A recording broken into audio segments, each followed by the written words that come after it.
5 engineering tips I wish I knew sooner. 1. EQ. To remove unwanted frequencies, the first step in mixing vocals is to use an equalizer, EQ, to remove any unwanted frequencies that may be present in the recording. This will help to clean up the sound and make it more pleasant to listen to.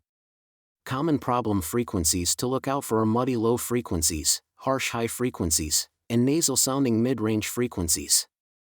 2. Compress to control dynamics. Vocals can have a wide range of dynamic range which can make them sound uneven in a mix. Compression can help to control the dynamics and make the vocal more consistent in volume. Try using a ratio of around 2:1 to 4:1, and adjust the threshold and attack/release times to achieve the desired effect. 3. Use reverb and delay to add space. Adding a touch of reverb or delay can help to create a sense of space and depth in the mix. Be careful not to overdo it though, as too much reverb or delay can make the vocal sound washed out or distant.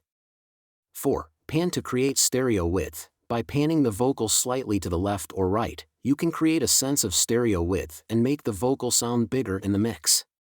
Be careful not to pan too much though, as this can create an unnatural sound. 5. Level and balance. Finally, it's important to make sure the vocal sits well in the mix with the other elements. Adjust the level of the vocal so that it is clearly audible but doesn't overpower the other instruments or vocals.